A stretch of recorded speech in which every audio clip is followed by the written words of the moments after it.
Welcome to Arizona Barrio Stories. This is Irma, and I am your local community archivist. I'm here at 147 East Adams. If you ever have a chance, come on and visit us.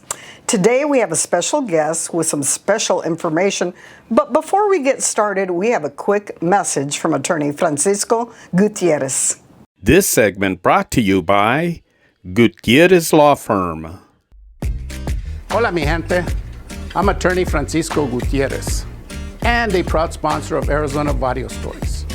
I grew up in the Anat Barrio and I've been practicing law now since 1984. Experience really does matter. If you've been injured by someone, call me, let's talk. Howdy, I'm back and I'm glad you're back with us. I want to say thank you. Thank you for your posts, your pictures, your history. Speaking of history, that leads me to our today's guest. Today's guest is somebody that is history-oriented. She's going to introduce herself and tell us who she works for and what she does. Would you please introduce yourself? Sure. Thank you so much, Irma. My name's Helena Reuter, and I'm the Historic Preservation Officer for the City of Phoenix. Tell me what that title, what goes along with it. What does it mean? I ask myself that every day. We basically have a section within the city's Planning and Development Department that's really looking at, documenting and protecting the city's built environment. So like the historic buildings and structures that really convey the community's history. Now that you say that, you kind of leads into why we even have this site, Arizona Barrio Stories. Our founder, Gil Bivens, he was from the Golden Gate area, and his barrio no longer exists. Yes. A lot of the structures that were in that area are no longer there. When we think about structures, especially old ones, they're not there anymore. I came across a document many years ago called the Hispanic Historic Property Survey. Do you have something to do with this? I wasn't there at the time. That was done back in 2006, so before my tenure at the office. But yes, in the early 2000s, the city really stopped to take a look at doing ethnic heritage surveys, kind of recognizing that that was a sort of a giant missing hole in our, our history and our documentation of the built environment, that we were very much missing part of the story. So in 2006, the survey, the Hispanic Heritage Context, was done with a lot of community outreach and the use of consultants. And there were, basically looking at the earliest history of Hispanics in Phoenix back to the, late 1800s, all the way through the 1970s. And talking about those different areas of the community, talking about the fact that, much of the history in the barrios, it really no longer exists in terms of physically. So as your organization does, right, you're documenting that more specifically with photos and the stories and, kind of preserving that legacy and that history with the written word and the spoken word. So this document in my lap here was kind of, I don't want to say finalized, but they thought they did a good job up into a certain time period. And then your office got hold of us because they want to fill in some gaps. So tell me, how is it you're going to go about getting people to contribute? Sure. And so we're always doing, it's like you're always playing catch up in a way, right? So the city gets money to kind of help do a study, and you're covering a certain period of time. And then 20 years later, all of a sudden you're like, oh, we're already behind. We need to update. Right? Exactly. So the original study was looking really at the time period through 1975, but for historic preservation, there's kind of this notion that a property needs to be at least 50 years old to be eligible for designation. So it was like we had that history mapped out and we had buildings evaluated, and then we know though subsequent to that time, you know, there were buildings that weren't 50 years old at the time in 2006. Sadly, 1976, I will be 50 this year, so I'm historically eligible for designation potentially. But, you know, now we're looking right at much more recent buildings that could potentially be eligible. So we wanted to expand out the context to go into the 1980s, and then also kind of look at additional properties that might, you know, reflect that more recent history. And, you know, we know that the original study focused so much on the early history and the early barrios that do not exist, as you have said. And we were hoping also to capture other parts of Phoenix because, you know, it's, what are we, about 500 square miles is the city now? So it's mainly Phoenix, Maricopa County. Exactly. Area. But, you know, so we were kind of thinking, okay, are there other areas in Phoenix that we're also missing out on, right? Are there other properties or pockets of folks that have stories to tell us that we haven't heard before?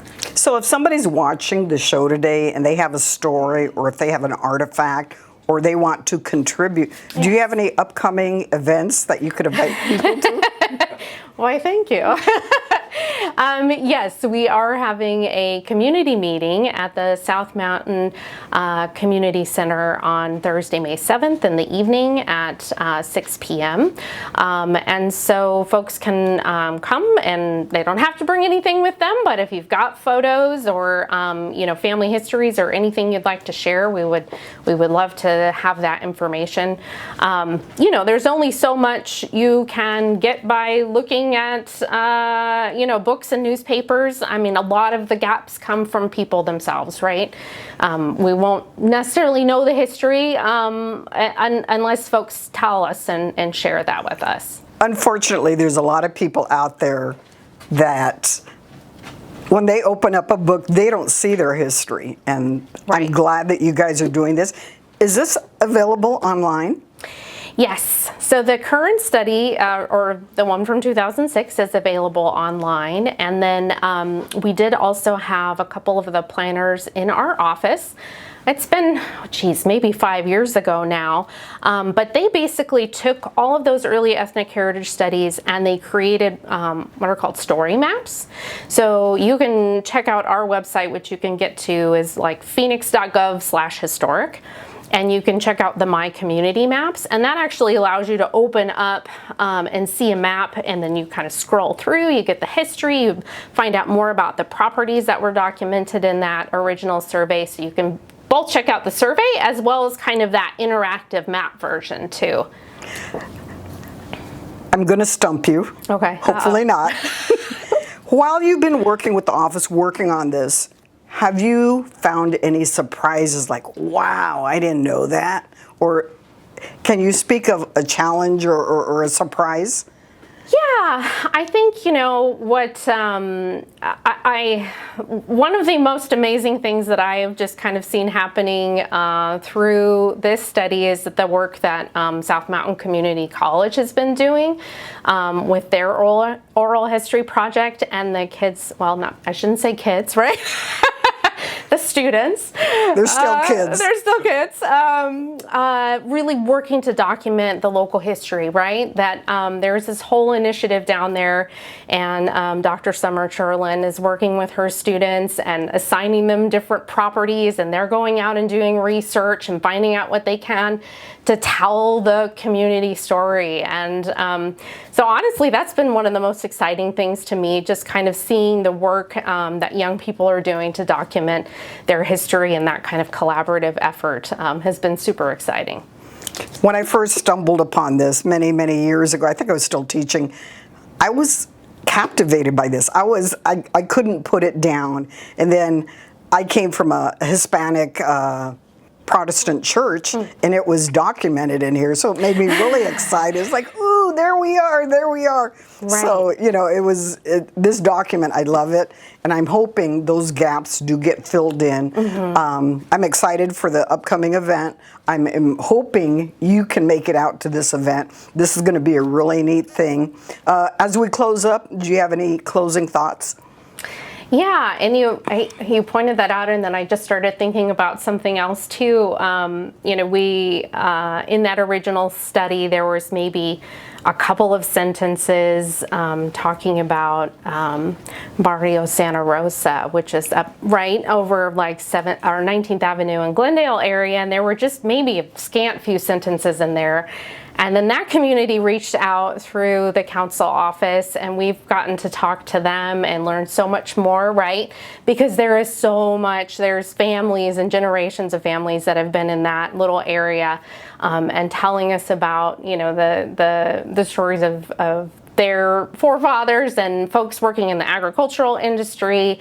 And so it's been amazing to see, right, that like there's some of the seeds there, but there's so much more information out there that we just I went to that haven't had event, access and to, right? I remember a lady came with all these pictures from Santa Rosa, so I thought that was really neat. Yes. Our longtime friend who's no longer with us, Frank Barrios, worked on the original document, and I know he was one for planting seeds and wanting people to tell their story. So I want to thank you for being with us today, and please know that we're your friend. Come out and visit us and let us know what else is happening. Sure. You guys have been amazing this whole time helping, and I've just been so thankful for your partnership in this.